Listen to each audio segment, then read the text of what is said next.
you watched the game and you watched the draft this year, and there was a lot of questions with this year's draft. They're saying that this draft was weak and maybe because of the quarterbacks, and there wasn't a lot of good quarterbacks in the first round, so they call these drafts weak. But you see all the defensive players that were drafted in the first round this year, and obviously Sauce Gardner and all the different pass rushers that were drafted.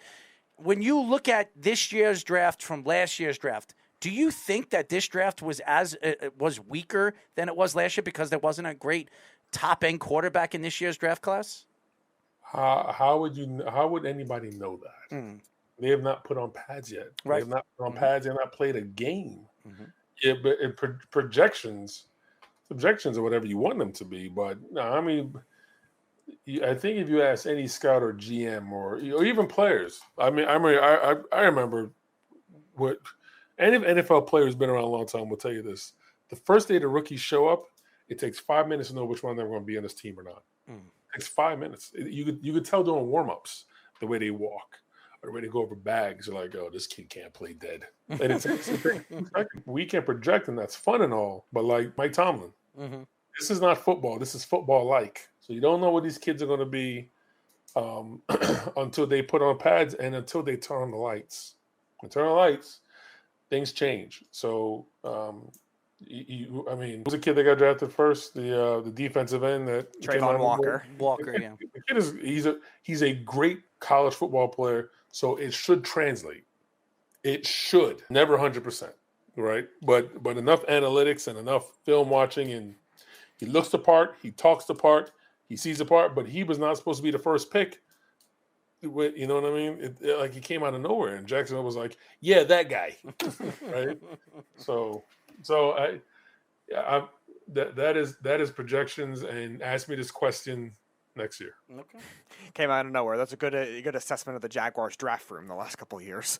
So one of our fans has a question. Who was the lineman that you played against where you knew that you were going to be into a long day for when you knew that was the matchup? Jesus Christ. There was a lot of them. Will Shields, the Kansas City line was really good for a while. Then they got bad. All of a sudden they were just bad at it. Then it was always somebody who wasn't like, we had a kid in the practice squad that I thought was the best. I've seen two practice squad guys that I was like, you are going to the Hall of Fame, and he didn't play a game. Like it's some people's bodies just react to other people's bodies differently, right? And I'm like, I can't get around this guy. I can't move him. He is bigger and stronger than I am. I don't know what's going on. Then he get in the game, and people would body slam him, and I'm just like, this doesn't make any sense. I am all pro, you know what I mean? And the kid was shipped out. There was nobody really that I was like, okay, this is gonna be tough. The ones I see now would have been tougher. The kid from the Ravens who got there, right? The Kelechi, he'd have gave me problems because he's so tall, right? You'd be so I don't. Nobody really. All tackles. I don't like left tackles. I don't have a pass rush move when I'm playing right defensive end. So I'm kind of stuck out there just kind of wailing like a fish on a hook. You know what I mean? But inside guys, inside guards and centers, I just run around. I go past them really fast. You can ask them all.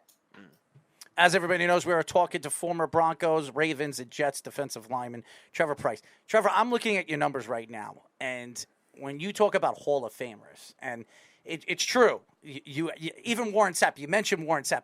Warren Sapp, he retired with 96 sacks. He's in the Hall of Fame. There are quite a few great pass rushers that made it into the Hall of Fame in the 90s. Why hasn't your name being brought up? I mean, I'm looking at your numbers right now, I'm looking at it right now. You can compare your numbers to some of the great pass rushers in NFL history. Why haven't they talked about you going into the Hall of Fame? I don't know. And I don't kind of expect them to.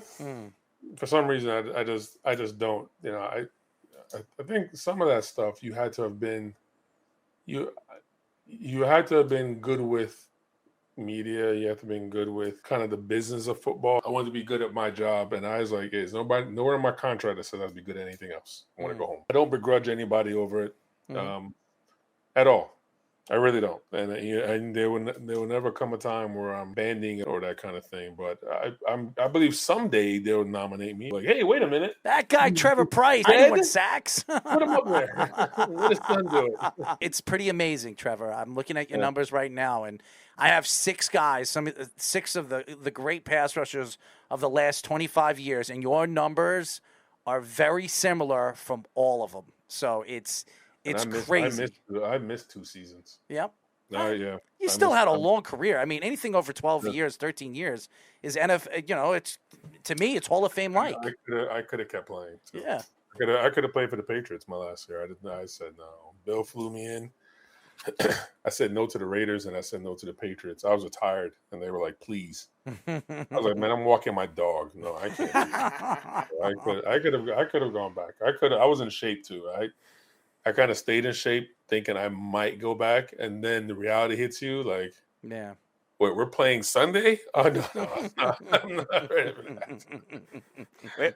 Leave it to the Patriots to do that. Of course. Yeah, but that was a real thing. They were like, "Yeah, you." I was like, "No, I'm sorry, man." I was like, the smell of this grass is giving me PTSD. I can't do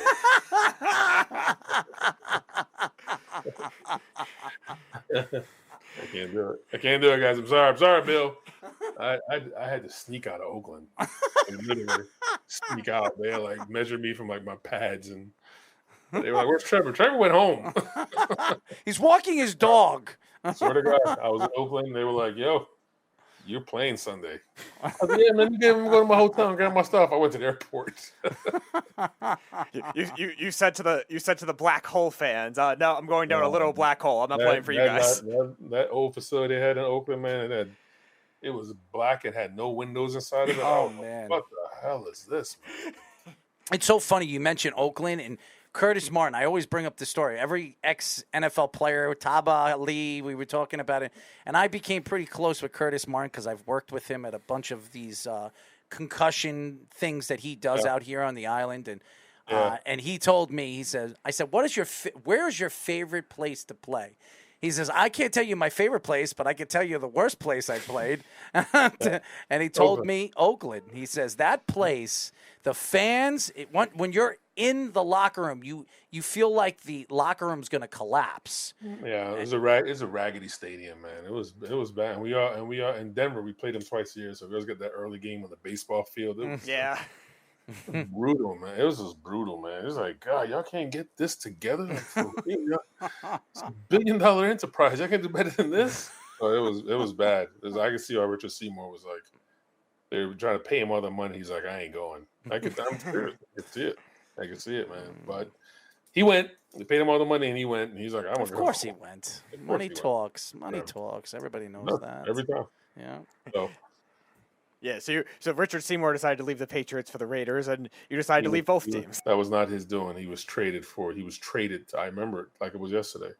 I was like, they did what? But Richard was like, it's the Patriots. They always trade players at such random times. Yeah, and Richard was like, Sue. He wasn't like me. Like, we were two very, very different players.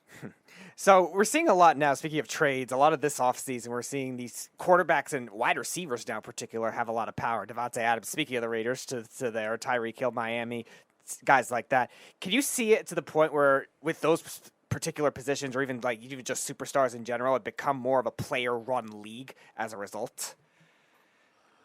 No, unless the contracts are fully guaranteed, that's never going to happen. Right. When the contracts are fully guaranteed, they will run the league. But right now, they're not. Deshaun Watson is the only one that has a fully guaranteed contract that I know of. Mm-hmm. And the rookies have fully guaranteed contracts. But your second contract has a signing bonus, like all the money that the Cardinals are putting into Baby Yoda. That money is what they guarantee him. He's not guaranteed the whole thing. That's all money on paper, right? It's not real money. If he gets to that point, good for him. You know what I mean? But what he's guaranteed is this. So I don't see that happening until the contracts are ironclad like baseball, basketball, and hockey. Well, I will say this: I've never heard anybody call Kyler Murray Baby Yoda. But that's what they call him. They call him Baby Yoda. Oh, Look it do up. they? Do they call him Baby? They do. They call him Baby Yoda. Does he have powers like Yoda? Because if he does, When he sits in the end zone and crosses, he's Baby Yoda. That's what the teammates called him. I didn't make that up. Oh, I didn't make that that up. is pretty. I read that. Who called him Baby Yoda? It was who on it? Somebody really popular on his team called him. Give me like a popular defensive player in the Cardinals that everybody likes. Which year was it? Because they've had a lot of different ones. Just recently. J.J. Watt, Chandler Jones.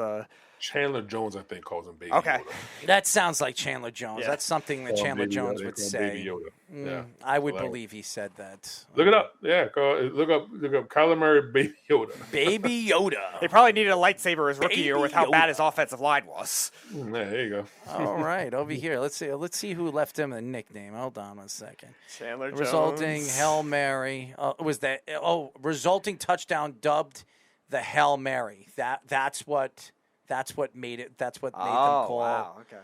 Baby Yoda. That was what it was said over here. I'm trying to read right over here.